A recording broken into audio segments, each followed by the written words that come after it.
सबको जय मसीह की। आइए आज की आराधना शुरुआत करते हैं और अब सबसे पहले प्रार्थना में जाएंगे और अपने वालों को 3 और करते हैं और इस खुदा को धन्यवाद की भी चढ़ाते हैं।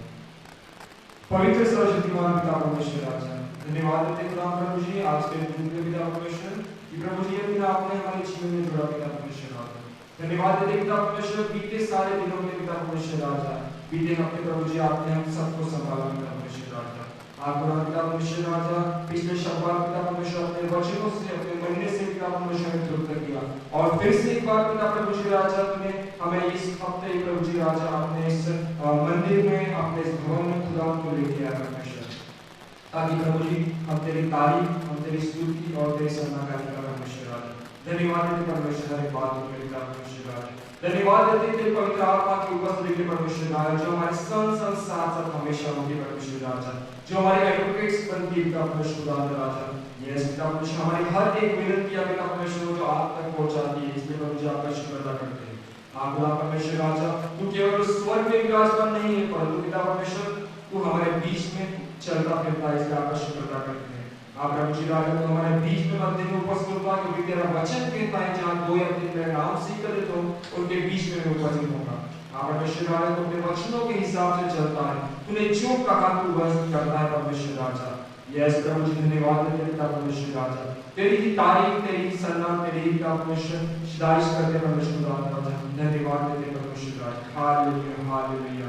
यस पिता परमेश्वर राजा आज की आराधना को आपके पवित्र हाथ में सौंपते हैं पिता परमेश्वर राजा। हम जब गीत गाते परमेश्वर राजा हम भी तुझे भाने वाले लोग परमेश्वर राजा, हमें पवित्र आत्मा से भर पिता परमेश्वर राजा, ताकि पिता परमेश्वर पवित्र आत्मा से हम तेरी आराधना करने पाए परमेश्वर राजा। यस प्रभु यीशु मसीह धन्यवाद देते पिता परमेश्वर। यहाँ एकत्रित सबों को आपके पवित्र हाथ में सौंपते, जो लोग आधे रास्ते में हैं उन्हें पिता परमेश्वर आपके पवित्र हाथ में सौंपते परमेश्वर राजा, और शीघ्र पिता परमेश्वर को ले लिया परमेश्वर राजा। यस पिता परमेश्वर धन्यवाद देते सारी बातों के पिता परमेश्वर राजा, हमारे आत्मा मन जीव शरीर को आपके पवित्र हाथ में सौंपते हैं और इस प्रार्थना में प्रभु जी आपके इकलौते पुत्र यीशु नासरी के जीवित और सामर्थ्यशाली नाम से मांगते हैं, सुन और बरदास कबूल कर ले राजा। आमीन हालेलुया। परमेश्वर की स्तुति हो। आइए हम कुछ गीत गाते हैं परमेश्वर की तारीफ में, और इस समय हम गीत गाएंगे यीशु ने सच्चा गड़रिया उसकी हम भेंट देते हैं।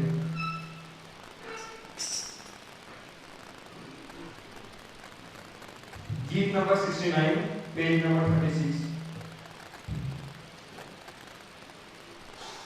यीशु है सच्चा गड़रिया उसकी हम भेंट हरी चराइयों में हमें चराता है। यीशु है सच्चा गड़रिया उसकी हम भेंट हरी चराइयों में हमें चराता है। हरी पहाड़ों में चलता है यहाँ, कहाँ पे दिखलाई झरने बहते हैं ओ। हरी पहाड़ों में चलता है यहाँ, कहाँ पे दिखलाई झरने बहते हैं ओ। यीशु है सच्चा गड़रिया उसकी हम भेंट हरी चराइयों में हमें चराता है। यीशु है सच्चा गड़रिया उसकी हम भेंट हरी चराइयों में हमें चराता है। हमें किसी का अब तो डर नहीं है यहाँ, क्योंकि यीशु जो मेरा साथी है ओ। हमें किसी का अब तो डर नहीं है यहाँ, क्योंकि यीशु जो मेरा साथी है ओ। यीशु है सच्चा गड़रिया उसकी हम भेंट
परमेश्वर हमारा सच्चा गड़ेलिया है और वही हमारा चरवाहा है, क्योंकि जिस तरीके से गड़ेले के हाथ में एक लंबी सी लाठी होती है और उसी लाठी से वो क्या करता है, कोई अगर बड़ा सा पेड़ है, उस पेड़ की अगर डालियां उसकी भेड़ों तक नहीं पहुंचती है तो उस लट से वो उस डाली को नीचे झुकाता है और उसकी जो भेड़ें होती है वे उसको खा के तृप्त होती है।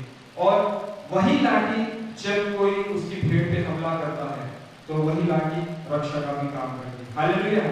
उसी तरीके से हमारा परमेश्वर है, हमारे परमेश्वर के जोरावर जो हाथ है वही काम करते हैं, एकदम सही उसी तरीके से काम करते हैं। हमारी वो एक तरीके से जरूरत भी पूरी करता है और उसी हाथों से हमारी रक्षा भी करता है। हालेलुया।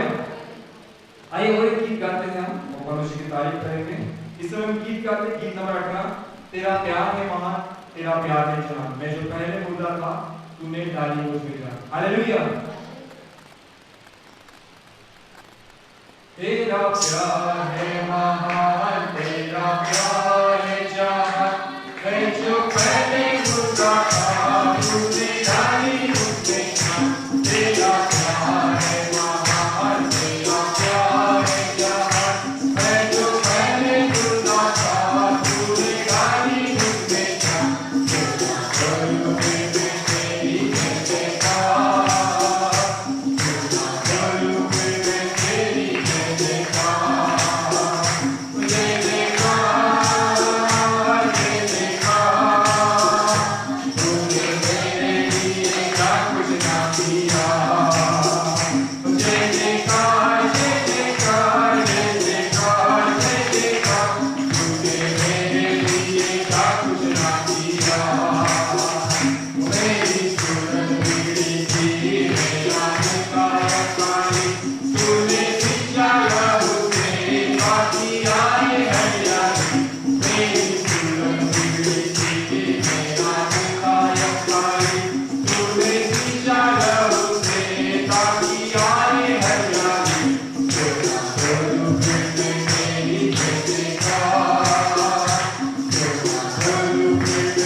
Oh,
जीवन को सींचता है, हमारे जीवन को सींचता है। मतलब एक खेती बाड़ी करने वाला इंसान वो क्या करता है, जमीन को अच्छी तरीके से सींचता है ताकि क्या हो, अच्छी फसल उसमें आए, उसमें अच्छी फसल आए। इसलिए वो क्या करता है, उसे सींचता है, अच्छी तरीके से साफ करता है, उसे पानी देता है, सींचता है और उसमें बीज लगाता है ताकि क्या हो, अच्छी फसल आए, है ना। हमारा परमेश्वर उसी तरीके से जब शैतान के हाथों में हम पड़े थे, परमेश्वर ने हमें लहू से सींचा।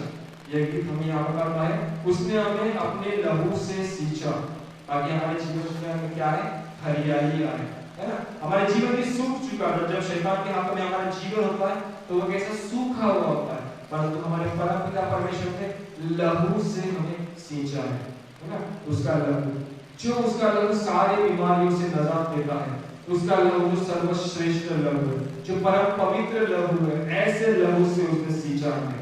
अगर हम कोई किसान की बात करें तो किसान क्या करता है, पानी से सींचता है ना। वो कोई ये नहीं देखता कि ये पानी किसी नदी का है या किसी ब्रांडेड पानी है, बिस्लरी है ना। वो जो पानी मिलता है उससे सींचता है। पर हमारा जो परमेश्वर है वो सर्वोत्कृष्ट, सबसे ऊपर, सबसे बढ़िया ऐसा वो पानी है, ऐसा वो बागबान है, वो लहू से सींचता है, वहाँ लहू से सींचता है। ऐसे कोई चीज से नहीं सींचता, परंतु लहू से सींचता है ताकि हम पक्के बने रहे, हमारा विश्वास पक्का बना रहे और हमारा जीवन पक्का बना रहे। हालेलुया। आइए समय के भजन संहिता पढ़ते हैं और हम सब लोग निकालेंगे भजन संहिता 32 और हम इसे बारी बारी पढ़ेंगे।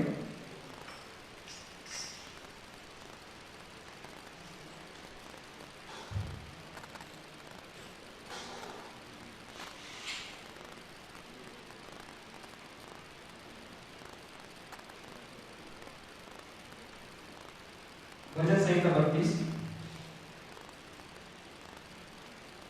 क्या ही धन्य है वह जिसका अपराध क्षमा किया गया और जिसका पाप ढांपा गया हो।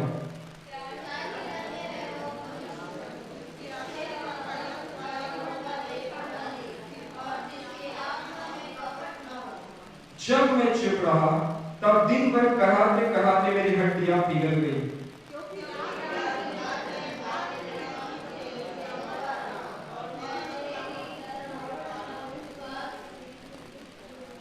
जब मैंने अपना पाप तुझ पर प्रकट किया और अपना अधर्म न छिपाया और कहा मैं यहोवा के सामने अपने अपराधों को मान लूंगा, तब तूने मेरे अधर्म और पाप को क्षमा कर दिया।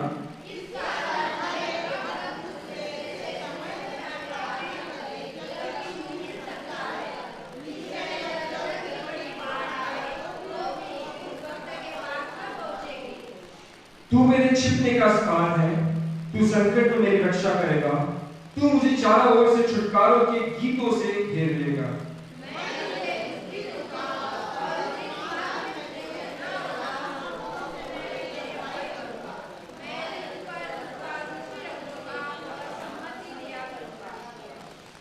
तुम घोड़े और खच्चर के समान न बनो जो समझ नहीं रखते, उनकी उमंग लगाम और रात से रोकनी पड़ती है, नहीं तो वे वश में नहीं आने के।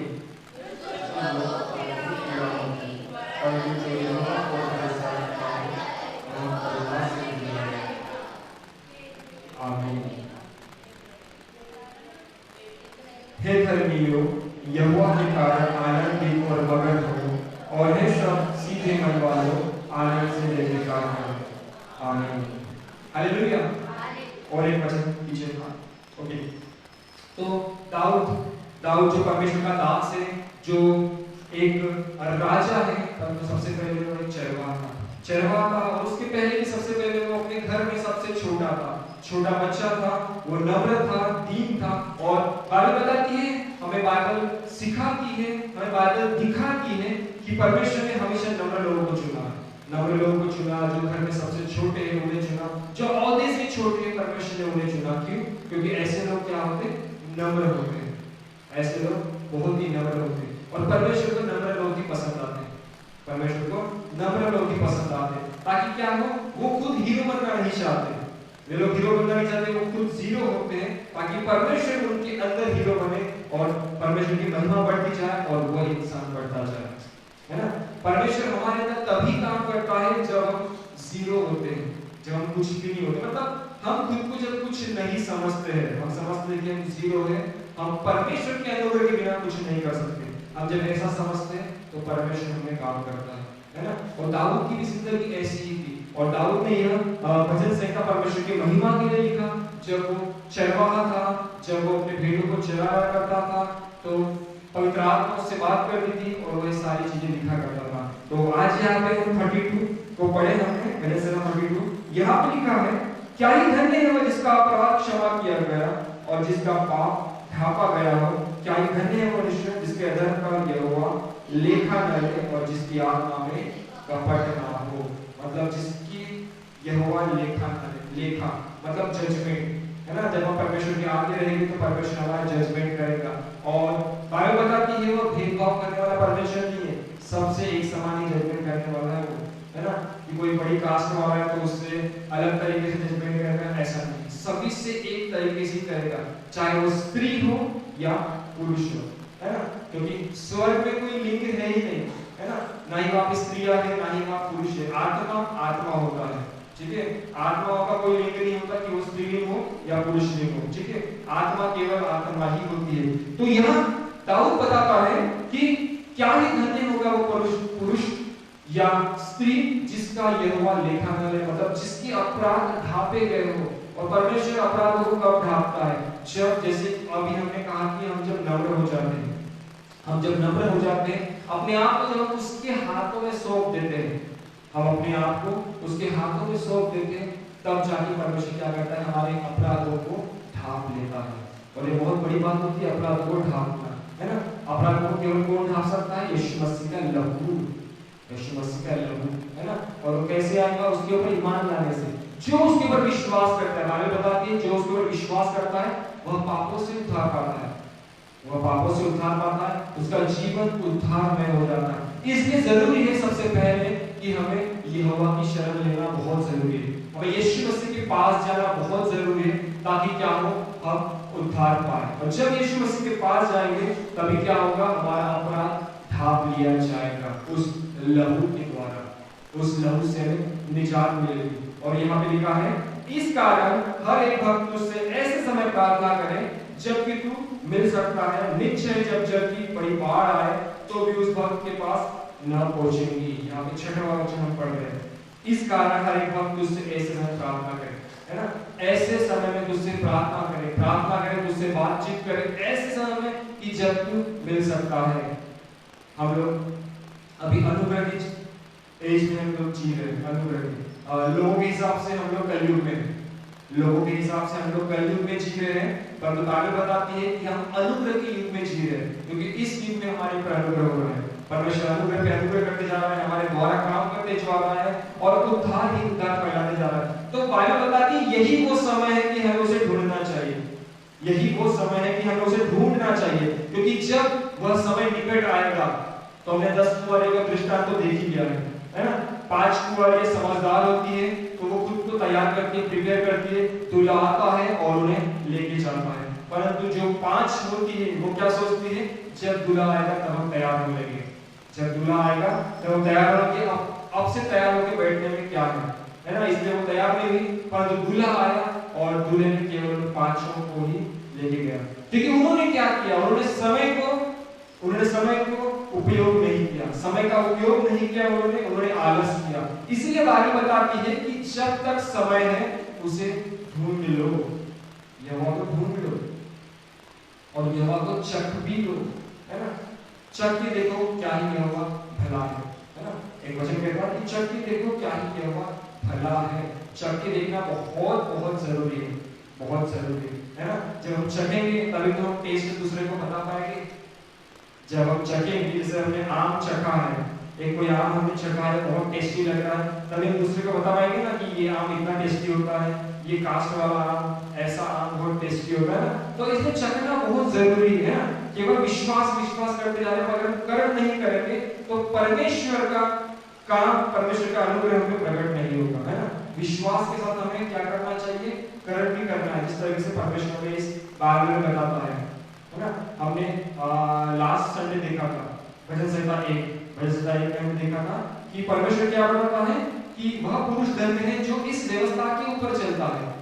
परमेश्वर ने व्यवस्था दी, इसके ऊपर जब चलता है तो क्या ही धन्य है। तो ऐसा ही पुरुष हमें बनना है ना, ऐसा ही पुरुष ऐसी स्त्री हमें बनना है, ताकि क्या हो, जब इसके ऊपर चले, इस वचनों के हिसाब से चले, तो क्या होगा, हमारे जीवन में अनुग्रह पे अनुग्रह आएगा और हम उसको चखने पाएंगे, है ना। चखने पाएंगे मतलब उसे चमत्कार को देखने पाएंगे, हम उसको महसूस करने पाएंगे कि परमेश्वर किस तरीके से काम करता है, और वही बातें हम जब फिर सारे लोगों को, सारी जगत को हम बता पाएंगे। हालेलुया। इसलिए यही वो समय है, ये जो अनुग्रह का युग है, यही वो समय है। इस समय हमें क्या करना है, उससे मिलना है, उसे ढूंढना है, खोजना है ना। तो खोजने के हमें इधर उधर जाने की जरूरत है नहीं, जाने की जरूरत है क्या, हमें इधर उधर जाने की जरूरत है, पहाड़ों पे चढ़ने की जरूरत है या नहीं, नहीं, है ना। लेकिन हमें पता है परमेश्वर कहाँ मिलता है ना, परमेश्वर कहाँ मिलता है। परमेश्वर सच्ची आराधना करने वालों को मिल जाता है, जो सच्चे मन से दुआ करता है, परमेश्वर में मिल जाता है ना। इसलिए हम आज अनुग्रह के जीवन में हमने परमेश्वर को क्या कर लिया है, ढूंढ लिया है, परमेश्वर मिल गया है। तो अब जरूरी है कि दूसरों को भी परमेश्वर से मुलाकात करवाएं, है ना। हमने एक बार चख लिया तो हमें अभी लोगों को भी उसे टेस्ट करवाना जरूरी है ना। क्योंकि ऐसे पुरुष के बारे में क्या कहता है, नीचे जब जल की बड़ी बाढ़ आए तो भी उस भक्त के पास न पहुंचेगी। तू मेरे छिपने का स्थान, तू संकट में मेरी रक्षा करेगा, तू मुझे चारों ओर से छुटकारों के गीत से घेर लेगा, है ना। अगर हम परमेश्वर के हाथों में बने रहेंगे तो क्या होगा, कितनी बड़ी जल की बाढ़ क्यों ना आए।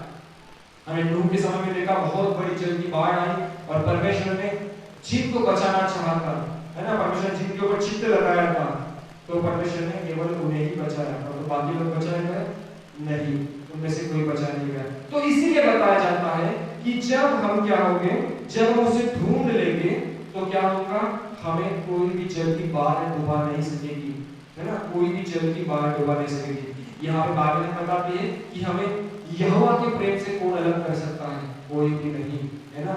ना ही गरीबी, ना ही बीमारी, ना ही कंगाली, ना ही महंगाई, हमें परमेश्वर के प्रेम से कोई भी अलग नहीं कर सकता, है ना।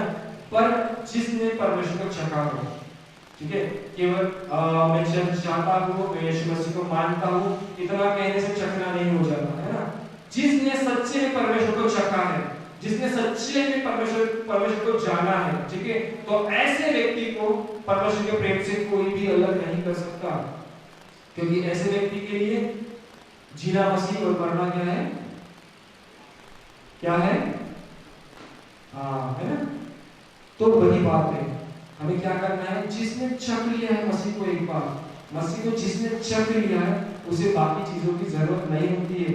उसे कितना भी प्रलोभन क्यों ना दिया जाए, कितने बड़ी बड़ी बातें उसे क्यों ना बताया जाए, उसे परमेश्वर के प्रेम से कोई भी अलग नहीं कर सकता, कितनी भी कोशिश कर लो। और इसलिए यहाँ पे कहता है, दाऊद बताता है कि वो क्या करेगा, परमेश्वर से छुटकारे के गीतों से घेर देगा। हालेलुया। 8वां वचन, मैं तुझे बुद्धि दूंगा और जिस मार्ग में तुझे चलना होगा उसमें तेरी अगुवाई करूंगा। मैं तुझ पर कृपा दृष्टि रखूंगा और संबंध किया करूंगा। तुम घोड़े और खच्चर के समान न बनो जो समझ नहीं रखते, उनकी उमंग लगाम से रात से रोकनी पड़ती है, नहीं तो वे वश में नहीं आते, है ना। तो क्या बताया जाता है यहाँ पे कि परमेश्वर में बुद्धि देगा, जो परमेश्वर की मार्गों पे चलेगा तो परमेश्वर ने बुद्धि देगा, और फिर उसी बुद्धि के हिसाब से हमें चलना है, उसी बुद्धि के हिसाब से चलना है। क्योंकि यहाँ पे बताया जा रहा है घोड़े और खच्चरों के बारे में, उन्हें किससे रोकना पड़ता है, लगाम से, और रात से उन्हें रोकना पड़ता है, क्योंकि वे रुकने के नहीं, है ना। वे जानवर है, उन्हें समझ नहीं है, परंतु परमेश्वर हमें बुद्धि देता है। परमेश्वर बुद्धि देता है कि हमें किस तरीके से चलना है, किस तरीके से हमें व्यवहार करना है, यह परमेश्वर हमें सिखाता है ना।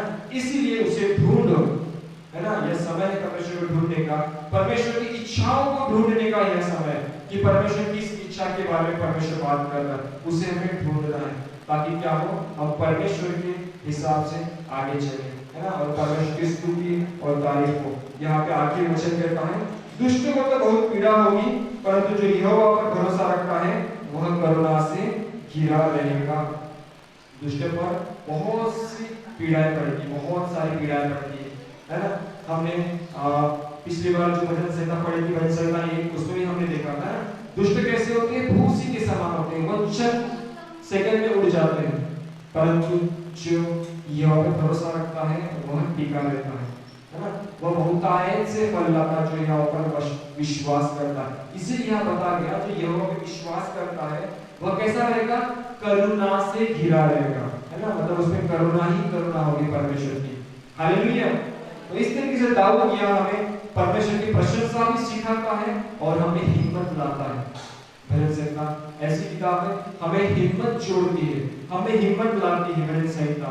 और यहाँ पे दाऊद ने हमें आज वही सिखाया है ना कि परमेश्वर की हिम्मत पे हमें जुड़ते जाना है। और वो कैसे जुड़ेंगे, जब हम उसे ढूंढेंगे, जब ढूंढने का हम प्रयास करेंगे। ढूंढेंगे नहीं तो वो मिलने वाला है नहीं, है ना। एक जगह पे बैठे रहेंगे तो होगा क्या, क्योंकि प्यासे को कुएं के पास जाना पड़ता है ना, कुएं को प्यासे के पास नहीं आना पड़ता। इसी तरीके से हमें जब प्यास है परमेश्वर की तो हमें परमेश्वर के पास जाना है। हालेलुया, परमेश्वर की स्तुति हो।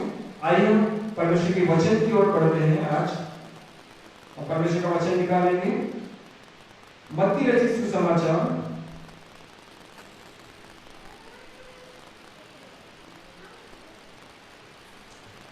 मत्ती रचित सुसमाचार उसका 6वां अध्याय और उसके 5 से 15 वचन तक मैं आपके लिए पढ़ूंगा। सभी लोग ध्यान दें। मत्ती रचित सुसमाचार उसका 6वां अध्याय वचन 5 से लेकर 15 तक मैं आपके लिए पढ़ता हूं। और जब तू प्रार्थना करे तो कपटियों के समान न हो, क्योंकि लोगों को दिखाने के लिए सभाओं में और सड़कों की मोड़ों पर खड़े होकर प्रार्थना करना उनको अच्छा लगता है। मैं तुमसे सच कहता हूं कि वे अपना प्रतिफल पा चुके। परंतु जब तू प्रार्थना करे तो अपनी कोठरी में जा और द्वार बंद करके अपने पिता से जो गुप्त में है प्रार्थना कर, और तब तेरा पिता जो गुप्त में है देखता है तुझे प्रतिफल देगा। प्रार्थना करते समय अन्य जातियों के नाई बकबक न करो, क्योंकि वे समझते हैं कि उनके बहुत बोलने से उनकी सुनी जाएगी।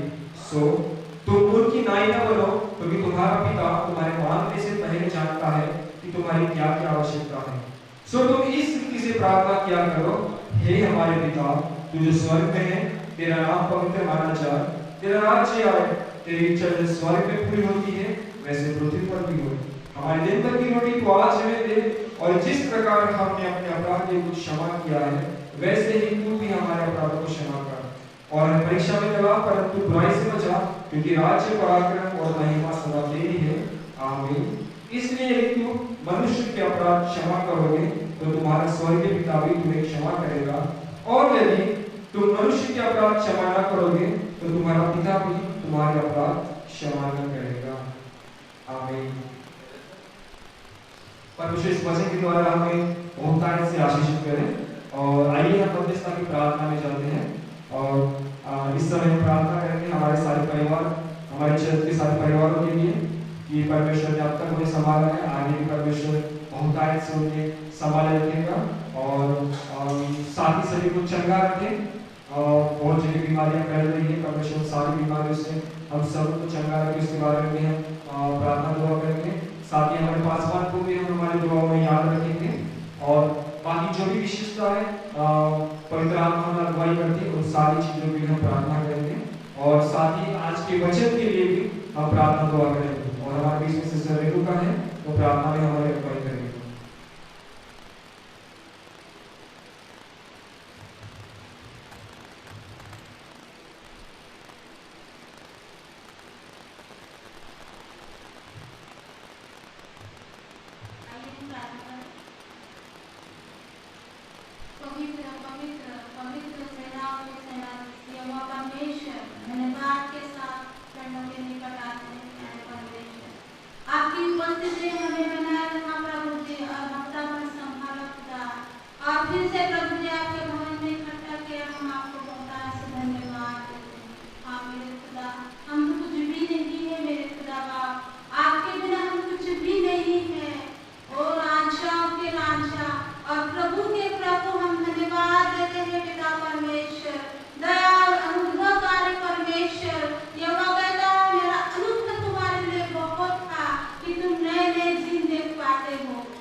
आपकी उपस्थिति के लिए हम धन्यवाद देते हैं पिता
हालेलुया।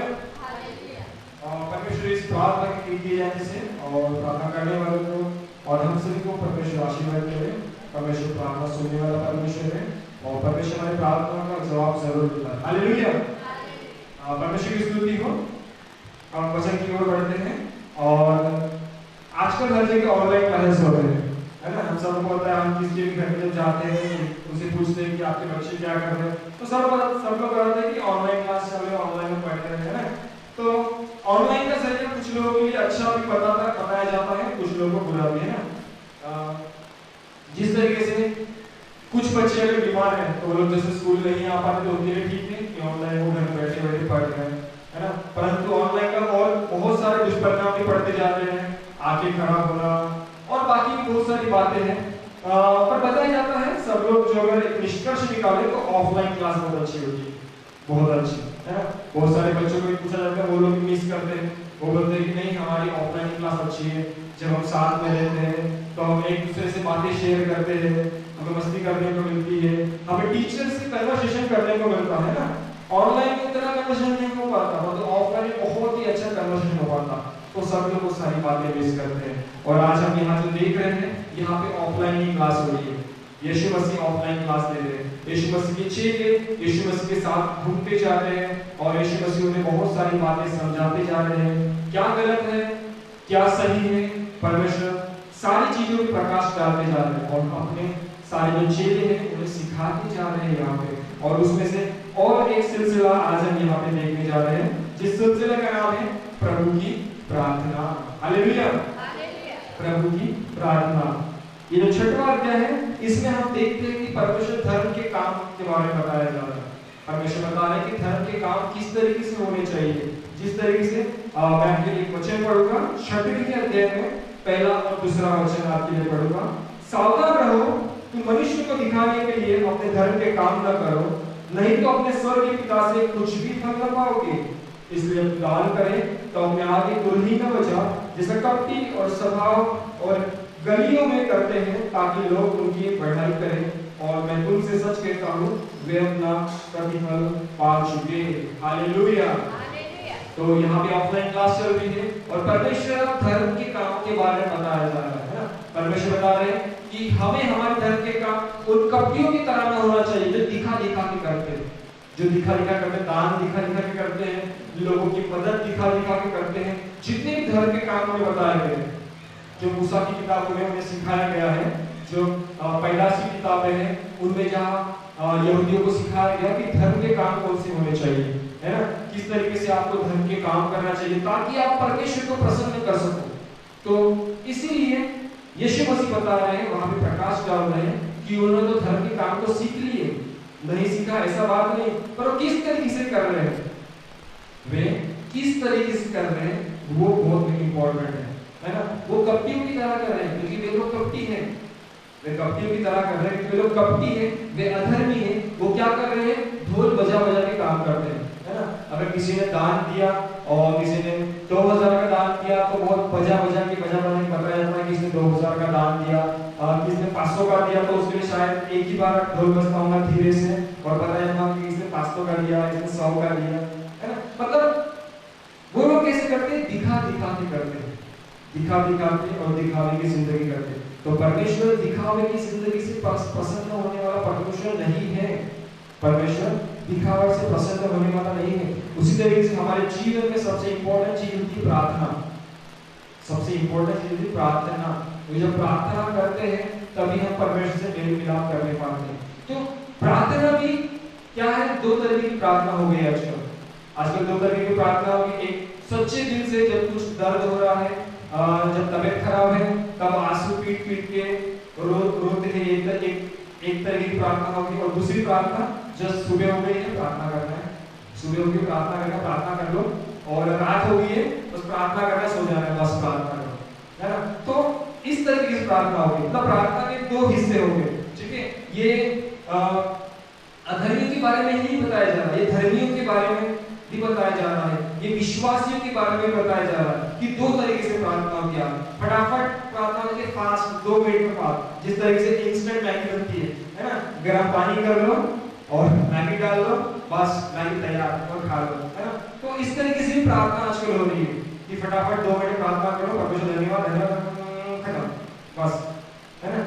पर वो 2 मिनट की भी अगर प्रार्थना होती है तो क्या वो पूरी श्रद्धा से हो रही है, पूरी आत्मा से हो रही है, यह जरूरी है ना।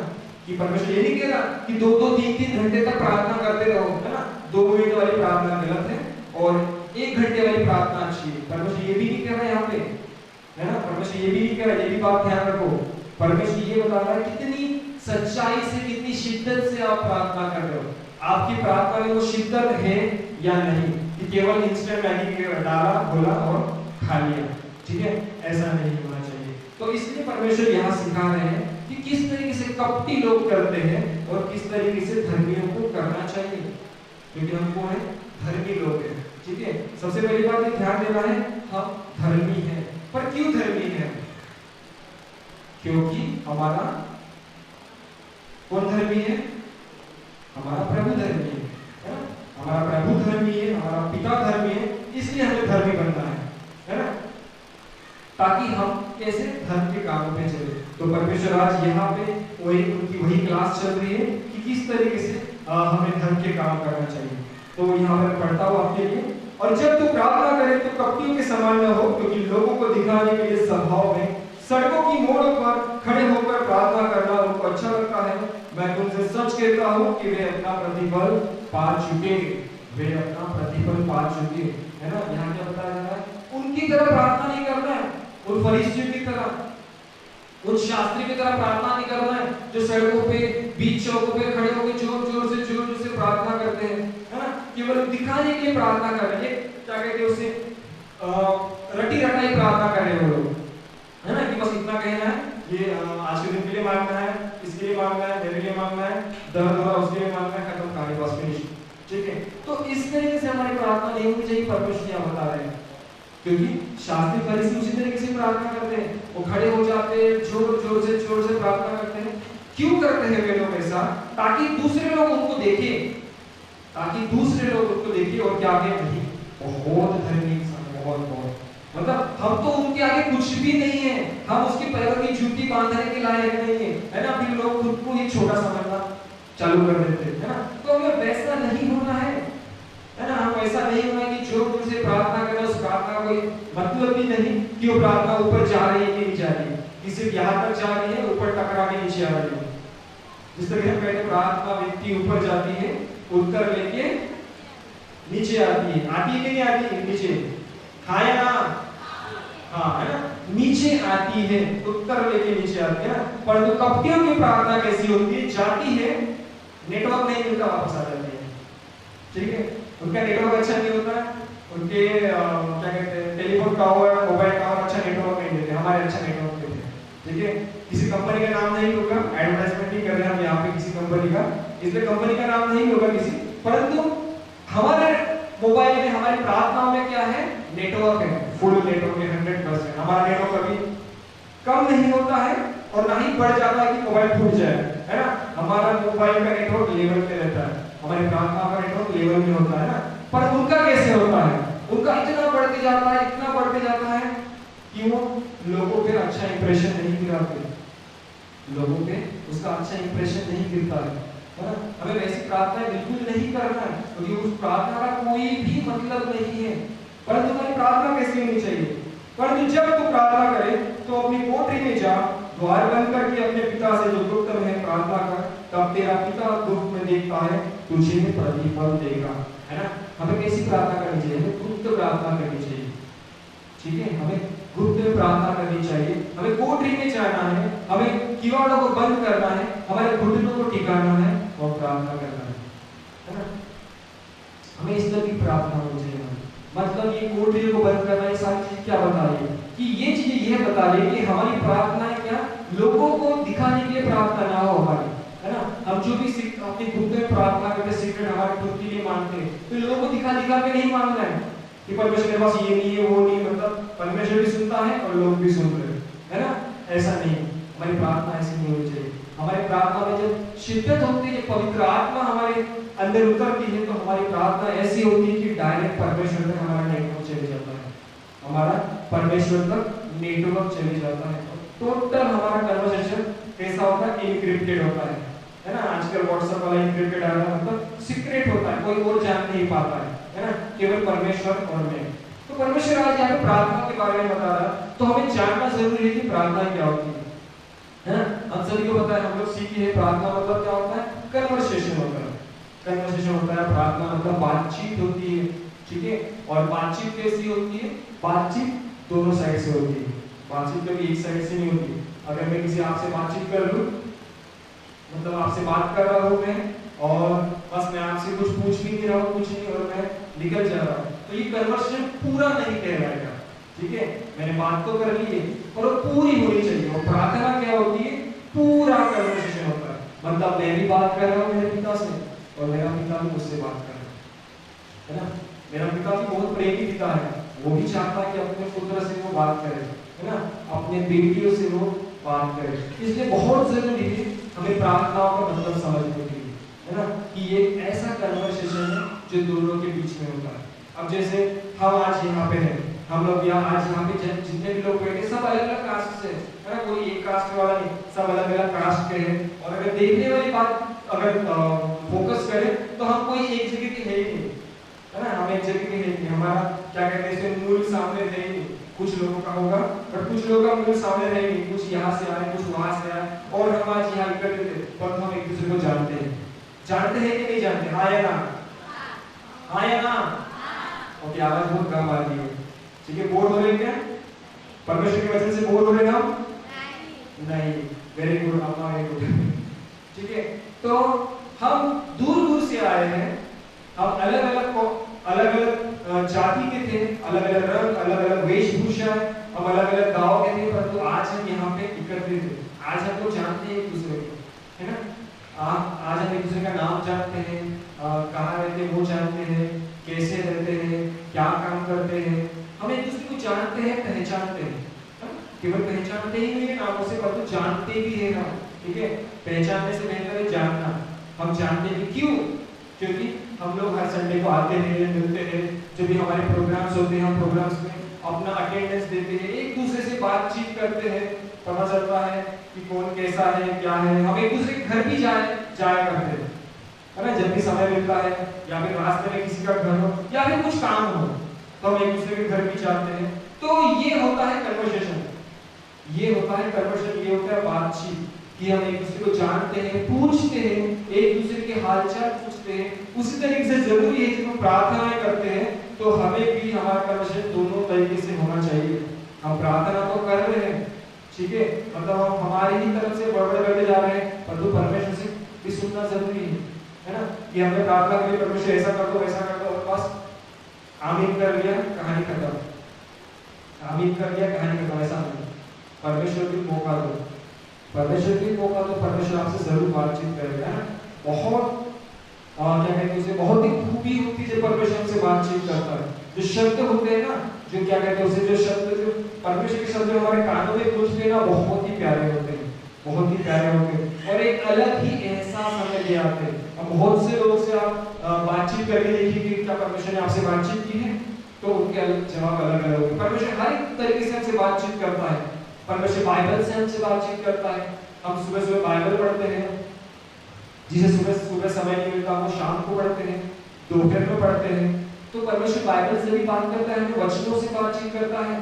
कभी कोई व्यक्ति आता है, वो हमसे बातचीत कर जाता है, तो किसी व्यक्ति की बातचीत से भी परमेश्वर हमसे बातचीत कर जाता है ना। परमेश्वर हर एक तरीके से बातचीत करता है, परंतु जब परमेश्वर की जो आवाज आती है, वो आवाज बहुत ही प्यारी आवाज होती है, ठीक है। बहुत कम लोगों का ऐसा एक्सपीरियंस होता है कि परमेश्वर ने उनसे बातचीत की। परमेश्वर ने मुझसे भी, जब शुरुआत में परमेश्वर ने मुझसे बातचीत की, तो परमेश्वर का एक वचन मेरे कान में आया था, और वचन ये था, पलटा ना लेना, पलटा लेना मेरा काम है।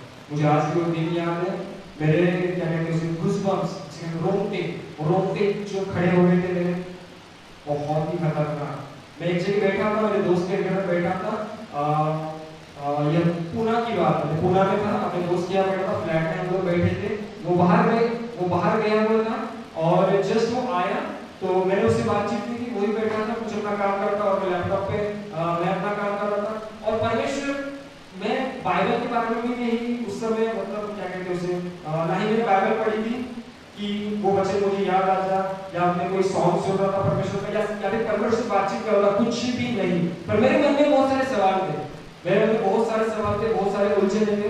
तो वो मेरे दिमाग में घूम ही रहे थे। जैसे चिड़िया कैसे घूमती है, हम पैडल में देखते हैं किसी को लग जाता है तो चिड़िया ऐसी घूमती है ना। तो वैसे वैसे सवाल घूम ही रहे थे। तो परमेश्वर से एक ही बात कही, पलटा लेना मेरा काम। बस इतना ही मुझे आवाज आया। और वो फर्स्ट टाइम था लाइफ में, फर्स्ट टाइम, आज से 6 साल पहले की बात है, आज से 6 साल पहले की बात, फर्स्ट टाइम। और जब सुना ना, मेरी हालत बहुत खराब हुई, बहुत, मतलब ऐसा लग रहा था कि मैंने क्या किया। क्योंकि परमेश्वर कह रहा था कि पलटा मत ले, है ना, वचन का भी मतलब होता है। परमेश्वर कहता है बदला मत ले, बदला कौन लूंगा, मैं लूंगा।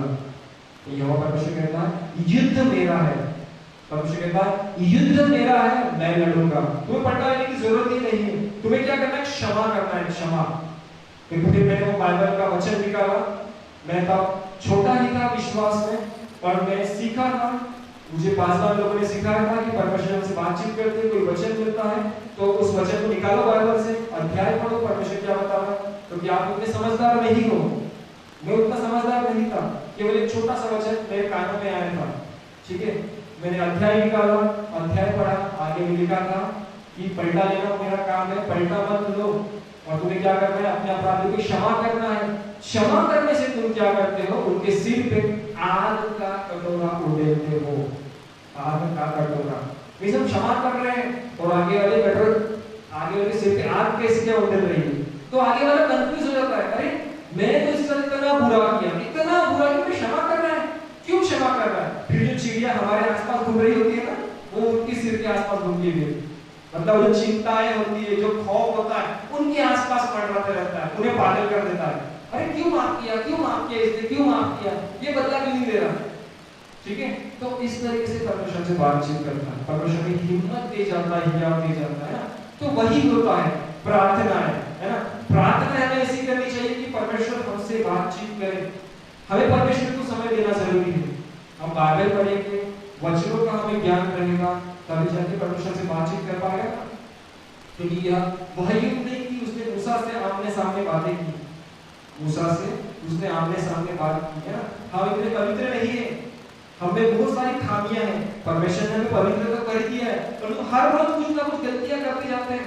हमारे शब्दों के द्वारा किसी का दिल दुखाते हैं, हमारे हाथों के कर्मों के द्वारा किसी का दिल दुखाते हैं। तो ये भी क्या है, छोटा सा छोटा ये भी पाप है। तो परमेश्वर के हमारे आगे आगे हमसे बातचीत करेगा, उसकी तो इच्छा है, परंतु वो साफ सुथरे मन से बात करने वाला परमेश्वर है ना। इसलिए जरूरी है कि हमारे मनों को साफ करें ताकि परमेश्वर हमसे बातचीत करे। हालेलुया। तो यहाँ पे 6 परमेश्वर के यीशु मसीह के साथ घूम रहे हैं और यीशु मसीह ने सिखाया कि हमें किस तरीके से बात करना चाहिए, किस तरह से प्रार्थना करनी चाहिए। हमारी प्रार्थना ढोंगियों की तरह नहीं होनी चाहिए जो बैंड बजाते बजाते करती है। और इसलिए परमेश्वर क्या करता है, प्रार्थना करने समय अन्य जाति के नाई बकबक न करो, क्योंकि वे समझते हैं कि उनके बहुत बोलने से उनकी सुनी जाएगी। सो तुम उनकी नाई न बनो, क्योंकि तुम्हारा पिता तुम्हारे मांगने से पहले जानता है कि तुम्हारी क्या क्या आवश्यकताएं हैं। यहाँ पे यीशु मसीह सिखा रहा है कि उनकी नाई प्रार्थना मत करो, जो बहुत जोर जोर से चिल्लाते हैं, क्योंकि उनका विश्वास है कि उनके परमेश्वर बहिरे हैं। उनका क्या विश्वास है, उनके परमेश्वर बहिरे हैं। उन्होंने पहले क्लियर कर दिया कि उनके परमेश्वर को सुनाई नहीं जाता, इसलिए जोर जोर से प्रार्थना करते हैं। परंतु क्या हमारा परमेश्वर बहरा है? बहरा है क्या? नहीं। हमारे परमेश्वर के कान इतने बहरे नहीं होंगे कि हमारी प्रार्थना ना सुन सके। दूसरा इतिहास का किताब में बताती है हमारे परमेश्वर के कान इतने बहरे नहीं है कि हमारी दिल की आवाज ना सुन सके। वो सुनता है हमारी दिल की आवाज, वो हमारी प्रार्थना को सुनता है। और आगे परमेश्वर ये बताते हैं यीशु मसीह कि वो हमारी हर एक जरूरत मांगने से पहले ही जानता है, वो हर एक चीजों को तैयार करके रख देता है। बात यही होती है कि समय की बात होती है कि समय के हिसाब से हर चीजें मिलती जाती है। हम आज ही कहते हैं कि हमें कार चाहिए तो कार देगा परमेश्वर, नहीं, हमें कार चलानी ही नहीं आती तो परमेश्वर को कार देगा, है ना। हम कहेंगे नहीं, हम कार लेने के बाद में कार सीख लेंगे, तो ऐसे ही बहुत से लोग करते हैं, पर उनके पास कार में पेट्रोल डालने के, डीजल डालने के पैसे होते हैं, ठीक है, कार को मेंटेन करने के पैसे होते हैं, ठीक है। तो इसलिए परमेश्वर ने उन्हें बाद में सीखा, ठीक है, कि हमारे पास उतने पैसे हैं मेंटेन करने के नहीं। तो वही बात है, परमेश्वर जब नियुक्त समय होता है आपकी हर जरूरत को पूरा करता है। आपकी शादी नहीं हो रही, आप कहोगे हमारे मेरी शादी अभी शुरू की, यही महीने होनी चाहिए, यही साल होनी चाहिए, मुझे शादी करना चाहिए, फटाफट करना है। तो क्या परमेश्वर क्या दुल्हन लाके उसके घर से उठा के तुम्हारे घर में लाके दे देगा? या फिर दूल्हा, है ना, किसी को दूल्हा चाहिए तो तुम्हारे घर से उठा के उनके घर में दूल्हा छोड़ देगा? नहीं, एक समय होता है। परमेश्वर जानता है हमारी जरूरतों को, परमेश्वर हमारी हर एक जरूरत को जानता है, हमारे जॉब भी जानता है कि हमारे पास जॉब नहीं है, हमें जॉब चाहिए और हम ढूंढते रहते हैं और हमें जॉब नहीं मिलती, फिर परमेश्वर को दोष देते हैं। परमेश्वर का एक नियुक्त समय होता है, उस समय में परमेश्वर हर एक काम करता है। सर्वोपदेश की किताब बताती है हर एक चीज का एक नियुक्त समय होता है, उस समय के हिसाब से परमेश्वर काम करता है ना, ताकि जब उसके समय के हिसाब से काम होता है तो वो काम सुंदर दिखता है, सुंदर। और अगर हम अपने हिसाब से काम करें तो काम बेढप हो जाता है, उसमें कोई सुंदरता दिखाई नहीं देती। इसलिए वेट करना है, हमें वेट करना है, सब्र करना है, ताकि परमेश्वर का नियुक्त समय आए, नियोजित समय आए और उस समय पे परमेश्वर सारे काम करे, ताकि वो चीज बहुत सुंदर दिखे, बहुत ही सुंदर।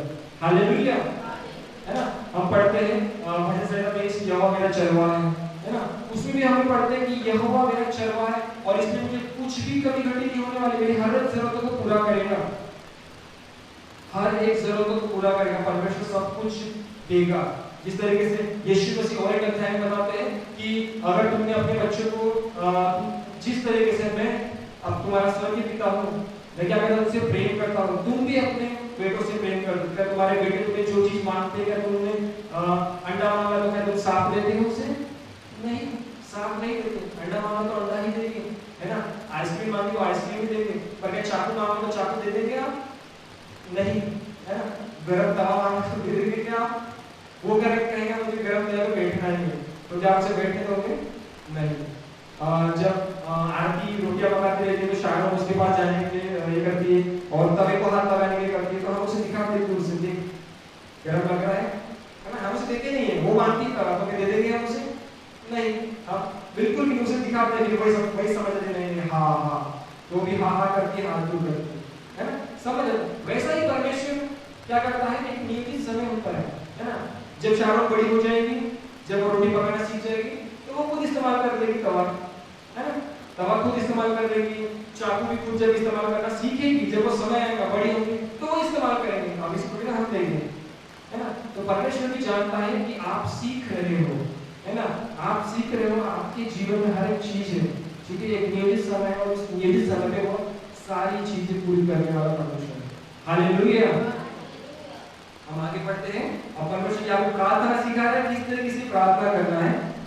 सो तुम इस रीति से प्रार्थना किया करो कि हे हमारे पिता तू जो स्वर्ग में है, तेरा नाम पवित्र माना जाए। हे हमारे पिता तू जो स्वर्ग में है, तेरा नाम पवित्र माना जाए। सबसे पहले हमें ये कहना है, हे हमारे पिता, हे हमारे पिता, हमारा बाप है, हमारा स्वर्गीय बाप है। हमें ये चीज भूलना नहीं है, हमें रिमाइंड करते जाना है कि वो हमारा बाप है, ठीक है। बाप है इसका मतलब क्या है, हमने अपना पूरा अधिकार उसके हाथ में दे दिया है, ठीक है। हम सिर्फ उसको बोलेंगे हमारा भगवान है, भगवान है, जय जय वाला परमेश्वर, परमेश्वर, परमेश्वर, सिर्फ इतना कहते रहेंगे, दूर ही ऐसी रहती जाएगी। पर जब हम कहेंगे पिता परमेश्वर, पिता परमेश्वर, तो पिता और बेटे बेटियों का नाता कैसा होता है? पास का नाता होता है ना। तो जब पिता कहते हैं तो इसका मतलब हमारे पूरे अधिकार उसके हाथ में दे देते हैं। बाइबल बताती है जब हम अपने पूरे अधिकार उसके हाथों में देते हैं तो क्या होता है, हमारा जीवन प्रफुल्लित होता है ना। हमारे सारे काम जब हम अपने आप को उसके हाथों में सौंपा, मतलब हमारे कामों को भी हमने उसके हाथों में सौंपा, तो हमारे सारे कार्य अच्छी तरीके से होते हैं, है ना। यहाँ पे अधिकार यहाँ पे सिखाता है, यीशु मसीह सिखाता है कि हमें हमारे अधिकार उसके हाथों में देना है। और अधिकार कौन दे पाता है? जो नम्र होता है, जो नम्र बनता है, खुद को नम्र बनाता है, दीन बनाता है, वो अपने अधिकार दे पाता है। हालेलुया। तू जो स्वर्ग में है, तेरा नाम पवित्र माना जाए, तेरा राज्य आए, तेरी इच्छा जैसे स्वर्ग में पूरी होती है वैसे ही पृथ्वी पर भी पूरी हो। क्या कहा जाता है? तू जो स्वर्ग में है, तेरा नाम पवित्र माना जाए और तेरी इच्छा जैसे स्वर्ग में पूरी होती है वैसे पृथ्वी पर भी पूरी हो। अब यहाँ पे कहा है कि तेरा नाम पवित्र माना जाए, ठीक है। हमारा परमेश्वर परम पिता है, परम पिता है, उसका नाम पवित्र है, परंतु उसके नाम को हमेशा पवित्र बनाए रखना है। परमेश्वर कहता है जिस तरह से मैं पवित्र हूँ तुम भी पवित्र बने रहो, है ना। जब मैं पवित्र हूँ तुम्हें भी पवित्र बनना है, तुम्हें अपने कामों से पवित्र बनना है, अपने विचारों से तुम्हें पवित्र बनना है, ताकि क्या हो, जब लोग जाने कि ये तो यीशु मसीह वाले हैं, ये लोग चर्च जाते हैं, ये लोग यीशु मसीह वाले हैं, चर्च जाते हैं, तो इनकी चाल चलन कैसे होना चाहिए, है ना। लोगों को हमारे चाल चलन भी अच्छी दिखने को होना चाहिए, हमारे चाल चलन अच्छे दिखने को होना चाहिए। एक लास्ट वीक की बात है, ऐसे ही एक फैमिली ने एक जगह विजिट किया था, तो यही सिलसिला एक्सप्लेन नहीं करूंगा, सिर्फ यही सिलसिला वहां पर मैंने देखा, आरती और हम गए थे, यही सिलसिला देखने को मिला कि लोगों के मन में विचार आते हैं। लोग पहले यही बात सोचते हैं ये लोग तो चर्च जाते हैं, हम लोग फेमस हैं। सबसे पहली बात ध्यान दो, जब हम चर्च जाते हैं तो बहुत फेमस हो जाते हैं, जितना शाहरुख खान फेमस नहीं होता पूरे मोहल्ले में फेमस हो जाते हैं हम लोग कि ये लोग चर्च जाते हैं। इन्होंने अपने सब पुराना छोड़ दिया है, अब ये लोग क्रिश्चियन बन चुके हैं, ये लोग अब इंग्लैंड फॉरेन के बन चुके हैं, है ना। जब वीजा आएगा तो ये लोग इंग्लैंड फॉरेन भाग जाएंगे, ठीक है, फेमस हो जाते हैं हम लोग, ठीक है। तो उसके साथ साथ हमारे चाल चलन भी वो लोग देखते हैं ना कि हम लोग कैसे चाल चलन चलते हैं। तो जरूरी है हमारा पिता जब पवित्र है तो हमें भी पवित्र बने रहना है, हमें भी पवित्र बने रहना है, क्योंकि हम बहुत फेमस हैं। लोगों को जब तकलीफें होती तब वो हमारे पास आते और कहते हैं कि प्रार्थना दुआएं करो। ये आप सभी का एक्सपीरियंस है, मैं सीधा बता रहा हूँ, आप सभी का एक्सपीरियंस, मेरा एक्सपीरियंस नहीं अकेले का, आप सभी का है। आपकी जो भी फ्रेंड सर्कल होंगे, जो भी होंगे, जिनको बताया आप विश्वासी हो, मसीह हो, क्रिश्चियन हो, जब उनकी लाइफ में कुछ प्रॉब्लम आती है ना तो वो बताते हैं आपको कि मेरे लिए प्रार्थना करना, मेरे लिए ये दुआ कर देना, कहते हैं। मैक्सिमम यहाँ जितने लोग बैठे हैं ना 99% लोगों का एक्सपीरियंस होगा और है, मैं जानता हूँ, है ना। उन्हें पता होता है कि हमारी प्रार्थना कभी उनकी प्रार्थना नहीं होती है जो ढीले और पीट के प्रार्थना करते हैं और उनकी सुनी जाती ही नहीं, क्योंकि वे डिक्लेयर करते हैं क्योंकि वो बहरों के लिए चिल्ला रहे हैं, बहरों के लिए वो लोग गा रहे हैं, परंतु वो बहरों के लिए नहीं गा रहे, है ना। हमारा परमेश्वर सुनने वाला परमेश्वर उसके लिए गा रहे हैं ना। तो वे लोग हमारे चाल चलन को देखते हैं, वे लोग चाल चलन को देखते हैं, वे लोग जजेस बन जाते हैं, वे लोग जजमेंट करना चालू कर देते हैं, है ना। तो हमारे चाल चलन से हमारे पिता का नाम बदनाम ना हो, हमारे चाल चलन से हमारे पिता का नाम बदनाम ना हो, ये चीज हमारे ध्यान में रहना चाहिए कि हमारा पिता जैसा पवित्र है वैसा हमें भी पवित्र बनना चाहिए और उसका राज्य क्या आना चाहिए, यहाँ आए। सो तुम ओके, तेरा राज्य आए, तेरी इच्छा स्वर्ग में पूरी होती वैसे ही पृथ्वी पर भी पूरी हो, 10वां वचन है ना। उसकी इच्छाएं यहाँ पे पूरी होनी चाहिए जैसे स्वर्ग में होती है। तो स्वर्ग में क्यों उसकी इच्छाएं पूरी होती है? क्योंकि स्वर्ग में स्वर्गदूत है, स्वर्गदूत से वो जो कहता है स्वर्गदूत वो करते हैं, वो दूत है, उसकी सेवा टहल करने वाले हैं। तो हमें भी उसकी सेवा टहल करने वाले ही बनना है ना, हमें भी वही बनना है। तो जब वहां पे उसकी इच्छाएं पूरी होती है तो जरूरी है कि यहाँ पे भी उसकी इच्छाएं पूरी होनी चाहिए। अभी जो हमने जिस बारे में कन्वर्सेशन किया कि हमारा चाल चलन है ना, तो यही परमेश्वर की इच्छा है, यही परमेश्वर की इच्छा है कि हमारे भी चाल चलन अच्छे हो, हम भी स्वर्गदूतों के नाई दिखे, ताकि हमारे एरिया में, हमारे मोहल्ले में पता चले कि नहीं ये क्रिश्चियन लोग बहुत ही अच्छे लोग होते हैं, बहुत ही प्यारे होते हैं, बहुत ही दया करने वाले लोग होते हैं, है ना। तो ये उन्हें भी देखने को मिलना चाहिए, ये फील करने को मिलना चाहिए। ये यहाँ पे यीशु मसीह बता रहे हैं और आगे यीशु मसीह कहता है हमारी दिन भर की रोटी आज हमें दे, हमारी दिन भर की रोटी तू आज हमें दे। मतलब जरूरत की बात फिर से यहाँ पे आ रही है। यहाँ पे परमेश्वर बता रहा है कि हमें कैसी रोटी मांगना है, दिन भर की रोटी मांगना है। हम देखते हैं कि पैदाइश की किताबों में हम देखते हैं कि जब मूसा अपने लोगों को लेके जा रहा था जंगल से, तब वे लोग हर बात में किटकिटा रहे थे, हर बातों में वो जलन कर रहे थे कि परमेश्वर में हम अच्छे थे, मिस्र में वहां पे हम जो भी मटन खाया करते थे, मुर्गियां खाया करते थे, परंतु परमेश्वर ने यहाँ ला के रख दिया है, यहाँ खाने को कुछ नहीं है। परंतु परमेश्वर ने हर एक जरूरत को पूरा किया और परमेश्वर ने वह समय आया कि परमेश्वर ने उन्हें मन्ना दिया, परमेश्वर ने उन्हें मन्ना दिया, परमेश्वर ने मन्ना दिया और वह स्वर्गीय मन्ना उन्होंने चखा। परंतु आगे बताती है उन्होंने मन्ना खाया, क्या वे लोग जीवित रहे? नहीं, वे लोग जीवित नहीं, क्योंकि उन्होंने सच्चे परमेश्वर को चखा ही नहीं, केवल सच्चे परमेश्वर के आशीषों को लिया, सच्चे परमेश्वर के आशीषों को लिया। जो लोग चंगाई के लिए आते हैं वो चंगे होने में चले जाते हैं, मतलब उन्होंने सच्चे परमेश्वर की चंगाई को ही वो गायब हो गए, पर वो टेस्ट नहीं किया अभी तक, उन्होंने टेस्ट नहीं किया। तो उस समय भी सेम वैसे ही हुआ कि उन्होंने क्या किया, वे लोग टेस्ट नहीं कर पाए, वे लोग टेस्ट नहीं कर पाए और क्या हो गए, मर मिट गए, मर मिट गए। इसलिए परमेश्वर यहाँ कहता है कि हमें क्या करना है, आज की रोटी मांगना है। क्योंकि उस समय उन लोगों ने क्या किया, वे लोग कल के लिए भी जबत करके रखते थे, परंतु परमेश्वर ने वहां पे नियम बनाया था कि कल के लिए जमा करके नहीं रखना, कल के लिए जमा करके नहीं रखना। अगर कल के लिए जमा करके रखोगे तो वो खराब हो जाएगा, और वैसा ही हुआ, है ना। बाइबल क्या बताती है, सो तुम कल के लिए क्यों चिंता करते हो। इसी अध्याय में एक वचन है, मैं आपको बताऊंगा।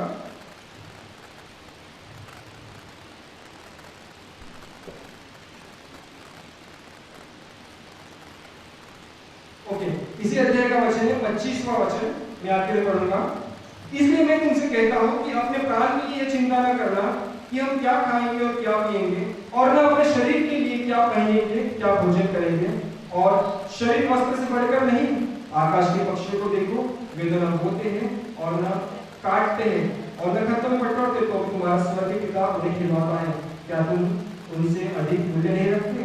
तुम कौन हो जो अपनी चिंताएं करके अपनी अवस्था में एक दिन ही बढ़ा सकते हो। हालेलुया, है ना। हमें कल के लिए चिंता करनी ही नहीं है। यहाँ पे परमेश्वर पंछियों का उदाहरण दे रहे, वे ना ही काटते हैं ना ही बोते हैं, है ना, फिर भी स्वर्गीय पिता उन्हें खिलाता है। तो हम तो उनसे ज्यादा महत्व रखते हैं परमेश्वर के जीवन में, हम तो उनसे ज्यादा महत्व रखते हैं। इसलिए ध्यान देना हमें जरूरी है कि हमें चिंता नहीं करना है, क्योंकि कल के दिन की चिंता करके क्या हम हमारे आयु में एक दिन को बढ़ा पाएंगे? नहीं, है ना। इसलिए हमें आज की ही रोटी मांगना है, ठीक है। यहाँ पे खाने की बात परमेश्वर नहीं कर रहा है, परमेश्वर जरूरतों की बात कर रहा है कि आज की जरूरतों पे ध्यान दो। आपकी आज की जरूरत परमेश्वर पूरा करने वाला है। कल की जरूरत कल पे देखेंगे, कल की जरूरत कल पे देखेंगे। हमें कल के लिए अभी से ये नहीं करना है ना। हम लोग देखते हैं ना कि जब कोई बीमारी आ जाती है या फिर कोई जैसे अभी लॉकडाउन जैसे सिचुएशन आ जाती है, तो बहुत सारे लोग क्या करते हैं, किराने वाले वगैरह अपने गोदाम में पूरा माल भर के रख देते हैं।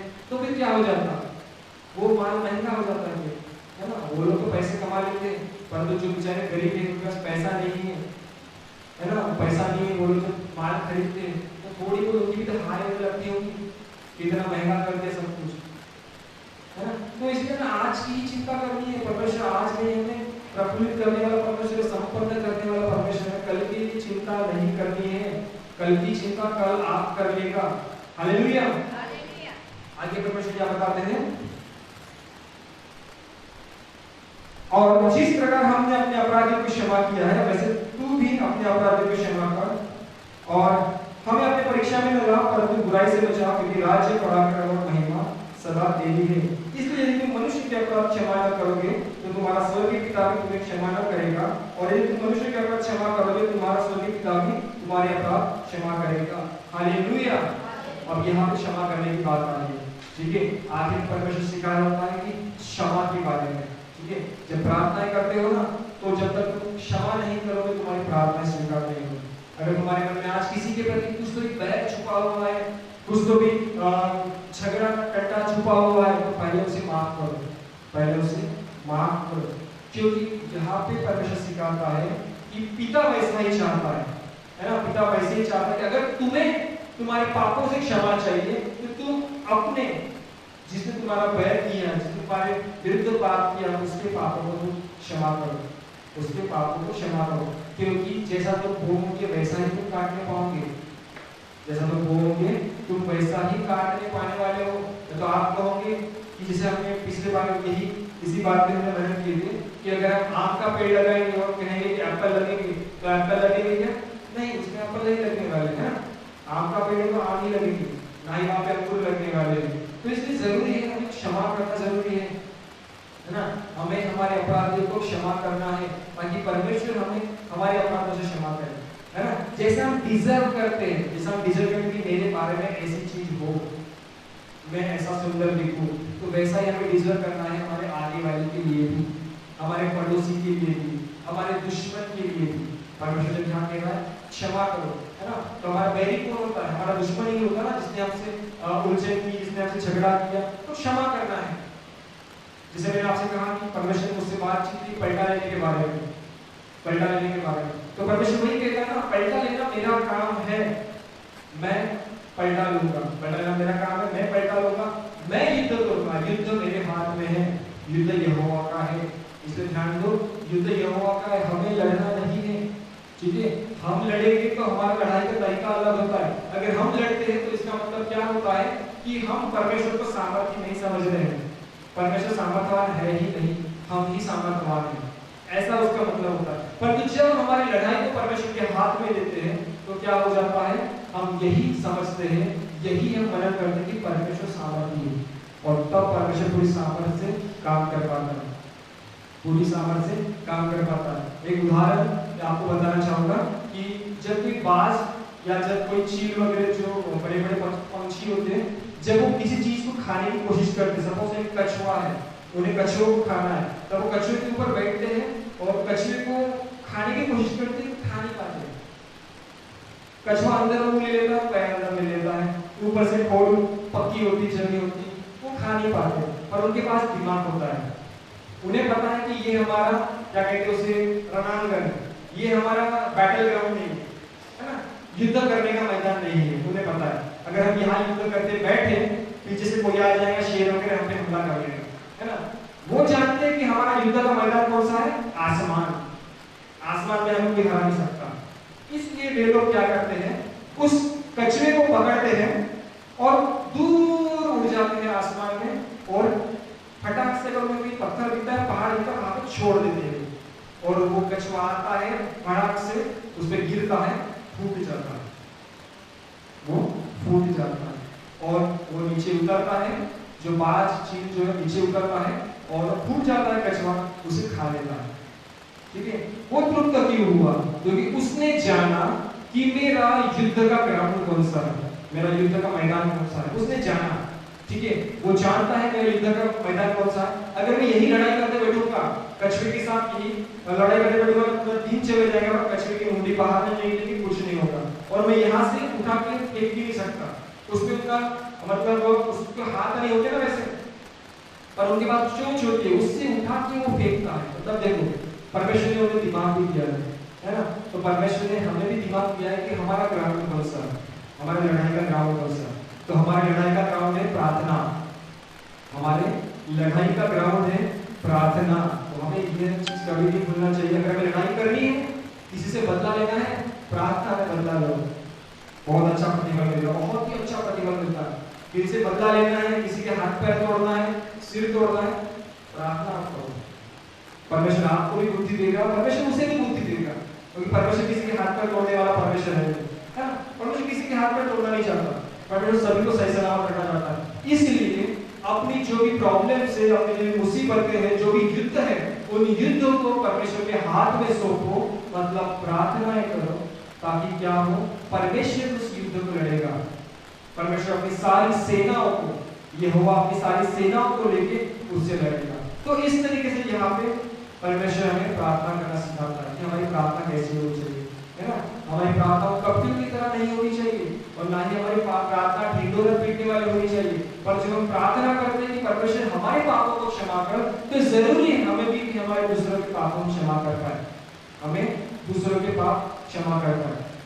परमेश्वर एक जगह कहता है कि अगर तू दान देने आया है पर तूने अपने भाई को अभी तक क्षमा नहीं किया, तो अपना दान वहीं छोड़ दे, पहले अपने भाई को क्षमा कर दिया, फिर दान चढ़ा, क्योंकि तू अगर ऐसा ही दान चढ़ाएगा तो तेरा दान ग्रहण नहीं होगा। तो तेरे मन में अभी तक क्या भरा है, कपट भरा हुआ है, तेरे मन में अभी तक वो घृणा भरी हुई है ना। और घृणा वाले हाथ से, घृणा वाले कपट वाले हाथ से जो दान दिया जाता है, परमेश्वर से प्रसन्न नहीं होता।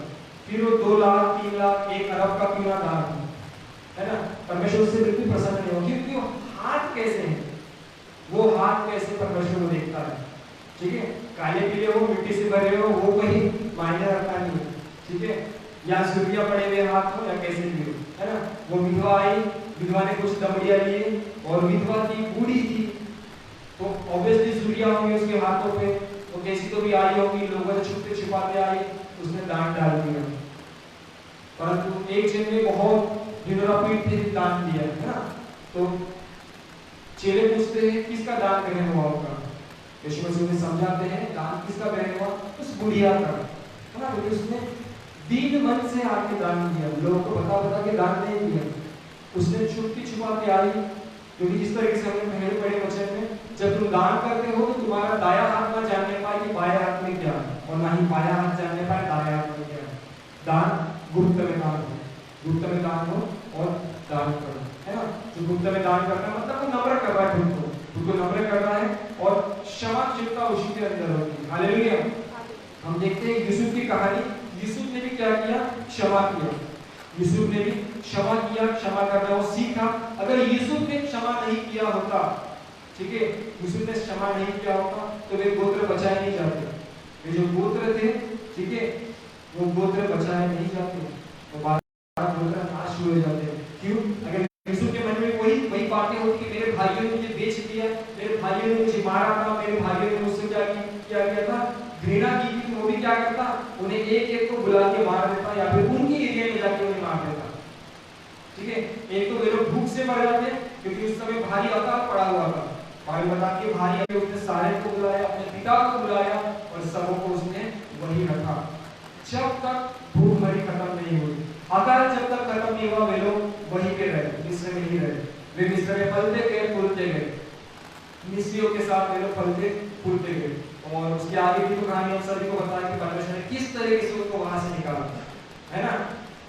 यूसुफ तो नम्र था, वे लोग भी नम्र बने दूसरे के राज्य में आके, पर तो फिर उनके अंदर की वह सारी भूख प्यास मिट चुकी, उनके अंदर की सारी भूख प्यास मिट चुकी, क्योंकि वे ऐसे एरिया में थे, मिस्र में थे, और वे परमेश्वर के अनुग्रह से दूर थे, और परमेश्वर ने आखिरकार अपने लोगों को फिर से वहां से बाहर निकाला। हालेलुया। मैं विश्वास करता हूँ परमेश्वर ने आज के वचन के द्वारा हम सबों से बातचीत की, मुझसे भी बातचीत की, आपसे बातचीत की। वचन बहुत बड़ा है और उस समय के हिसाब से हमें बहुत जल्दी लेना पड़ा, ठीक है। हालेलुया। आइए हम गीत गाते हैं और हम परमेश्वर की स्तुति तारीफ करेंगे, और इस समय परमेश्वर को हम दान चढ़ाएंगे।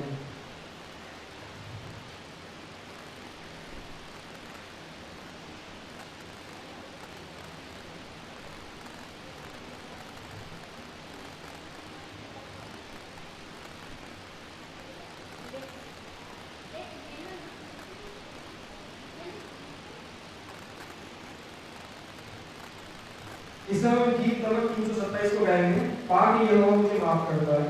गीत नंबर 327।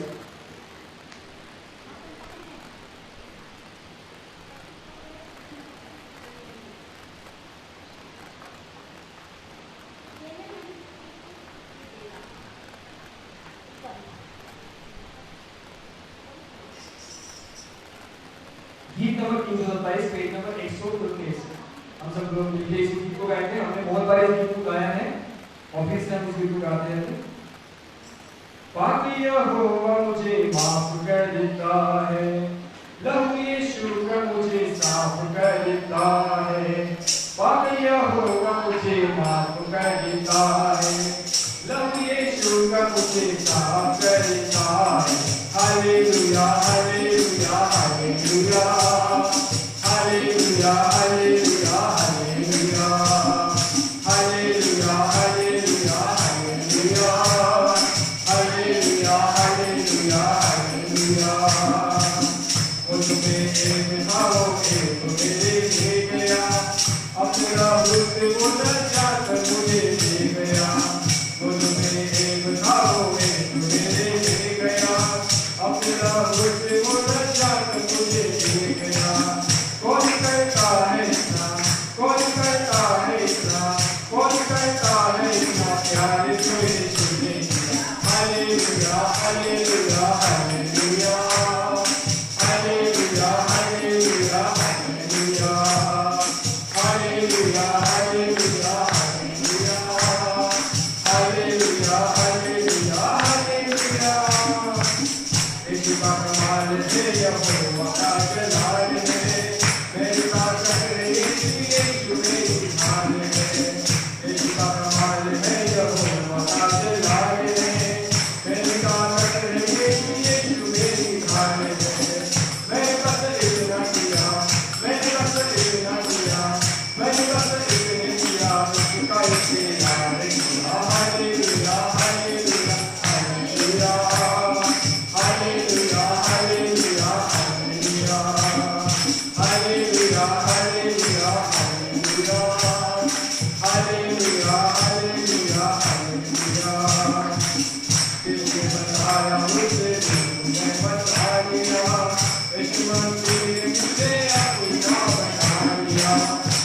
ने बसाया उस दिन ने बसा लिया, यीशु मसीह ने मुझे अपना बना लिया। आने वाला है जल्दी, आने वाला है जल्दी, आने वाला है जल्दी, मुझे लेके मेरा पिया। Hallelujah hallelujah hallelujah hallelujah hallelujah hallelujah hallelujah hallelujah hallelujah hallelujah hallelujah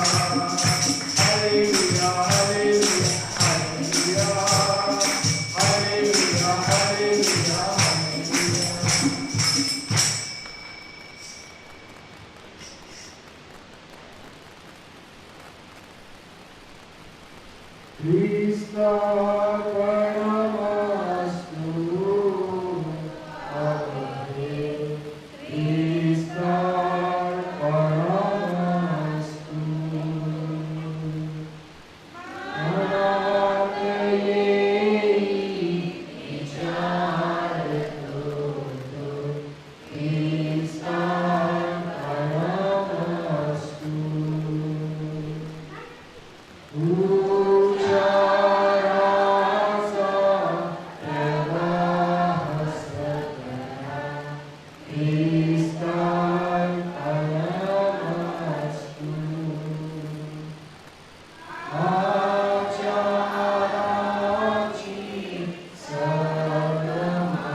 धन्यवाद पिता परमेश्वर, आपके सियासत में परमेश्वर राजा। धन्यवाद पिता परमेश्वर राजा कि आपने हम सबों को इस प्यारे से महीने से फिक्र किया परमेश्वर राजा। ये पिता परमेश्वर आप महान प्रभु पिता परमेश्वर राजा, और आप ऐसा कोई परमेश्वर पिता परमेश्वर राजा। बाइबल बताती है कि हमारे परमेश्वर के कान ऐसे गहरे नहीं होंगे कि हमारी प्रार्थना नहीं सुन सकता। आप पिता परमेश्वर राजा प्रार्थना सुनने वाला परमेश्वर परमेश्वर राजा। यस पिता परमेश्वर हमारी प्रार्थना दुआएं सुनता है परमेश्वर राजा। हमें अपनी पवित्र आत्माओं से भरना परमेश्वर राजा, ताकि हमारी आराधना पिता परमेश्वर दिल छूने वाली हो पिता परमेश्वर राजा। दिल छूने वाली बने परमेश्वर तू ऐसा हमें सिखाता है परमेश्वर राजा।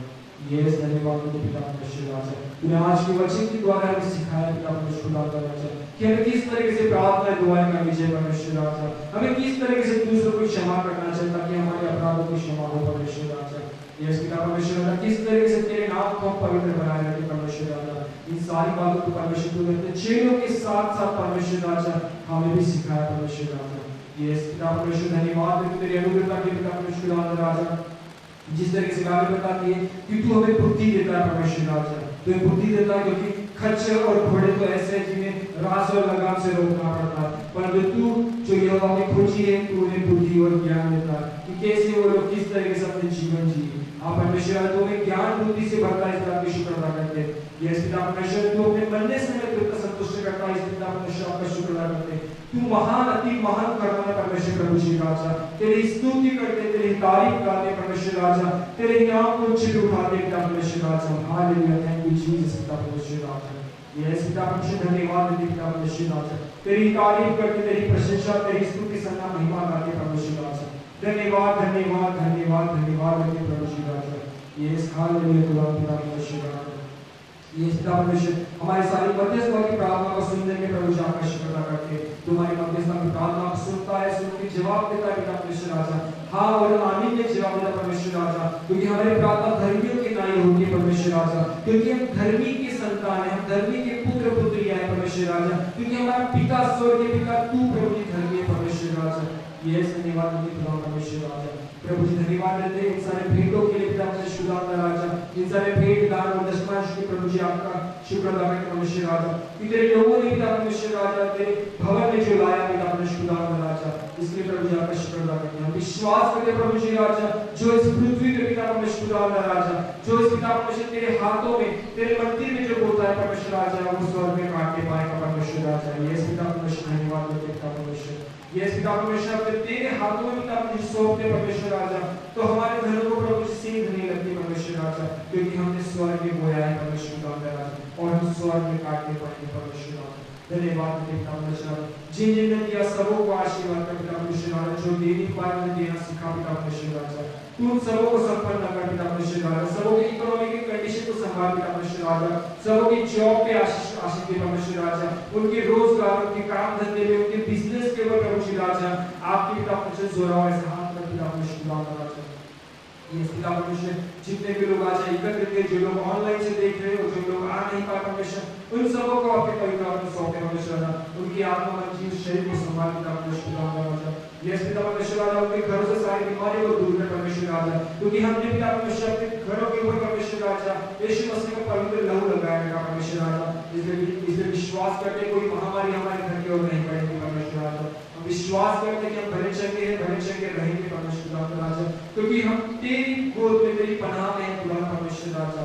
ये पिता परमेश्वर धन्यवाद तेरे लहू के लिए खुदा परमेश्वर राजा, धन्यवाद है हमारे बालों के लिए पिता परमेश्वर राजा, धन्यवाद है हमारे पास बालों के लिए पिता परमेश्वर राजा, तो उन्हें भी संभाले रखा है, उन्हें भरा चंगा रखा है, उन्हें भी तंदुरुस्त रखा है पिता परमेश्वर राजा परमेश्वर राजा, तूने उनके लिए हमारी दुआ सुनी परमेश्वर का शुक्र अदा करते पिता परमेश्वर राजा। धन्यवाद है सबों के परिवारजनों को आपके पवित्र हाथ में सौंपे परमेश्वर राजा, जिस तरह से परमेश्वर ने पिछले सारे हफ्ते में संभाला और आज का शुरुआत दिखाया, वैसे परमेश्वर राजा आगे आने वाले दिनों में संभाल परमेश्वर राजा, हमारी अगुवाई का मार्गदर्शन कर परमेश्वर राजा, और हम विश्वास करते हैं कि तू हमें मांगने से पहले हमारी जरूरत को पूरा करता है। यस पिता परमेश्वर हमारी सारी जरूरतों को प्रभु जी तेरे पवित्र हाथ में सौंपते परमेश्वर राजा, तूने हमारी सारी जरूरतों को पूरा किया, हम विश्वास करते राजा। यस पिता परमेश्वर फिर से एक बार सारी महिमा आकर आपके पवित्र पावन वार्ता करोगे। आज के बच्चे के धन्यवाद देते हैं, हम सबों के धन्यवाद देते हैं, हम सबों को एकत्रित किया, खासकर तेरी उपस्थिति के धन्यवाद देते परमेश्वर राजा, तेरे गाड़ी अभिषेक के धन्यवाद देते परमेश्वर राजा। सारी महिमा आदर आप के नाम को लेके और इस प्रार्थना प्रभु जी आपकी ग्लोरी को करें, श्री नासरी की जीवित समस्या नाम से मांगते हैं, सुन और बड़े से कबूल करें राजा। आमीन। प्रभु की प्रार्थना हे हमारे पिता जो स्वर्ग में है, नाम पवित्र नाम है, तेरा राज्य आए, तेरी इच्छा स्वर्ग में पूरी होती है, ऐसे पृथ्वी में होती है, आपके को पूरी होती है, ऐसे अपने शामिल करें, इसी प्रकार हमारे को शामिल करें, हमें बख्शा मिला और इस सारे फैसले के राज्य और हमारे परमेश्वर का प्रेम, यीशु मसीह का महान अनुग्रह, पवित्र आत्मा की सहभागिता संगति हम सबों के साथ, विशेषकर यीशु मसीह के दूसरे आगमन का ऐसे ही बने रहे।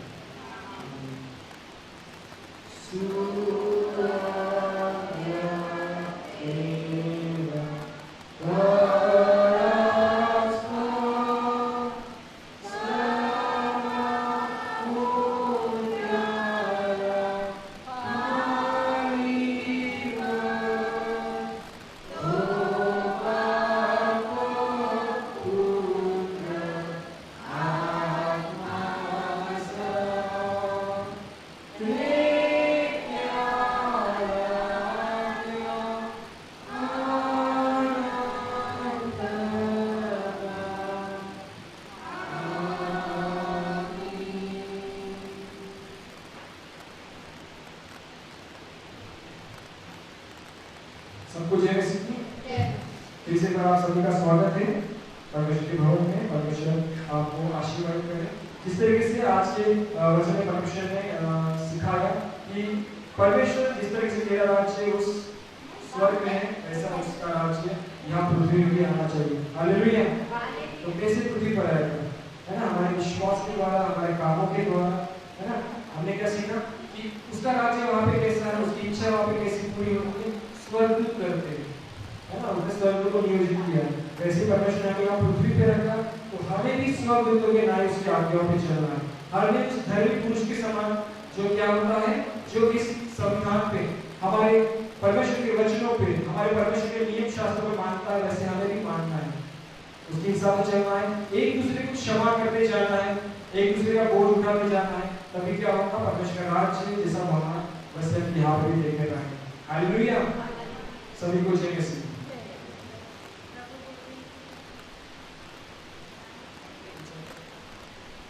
नेक्स्ट संडे प्रभुजन का विधि रहेगी, तो आप सभी लोग आइएगा और साथ ही जो लोग आज नहीं आ पाए उन्हें बताइएगा कि नेक्स्ट आने वाला संडे प्रभु भोजन का संडे रहेगा और आते समय ध्यान दीजिएगा, ठीक है। हम गवर्नमेंट के हिसाब से ही चल रहे हैं, ठीक है।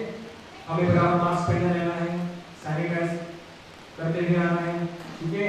और कैसे बैठना है, हमें दूर दूर बैठना है, जैसे बहुत है हमारे पास, हमारा जगह छोटा नहीं है ना, बहुत सारी जगह हमारे पास, तो इस तरीके से बैठना है और हमें प्रभु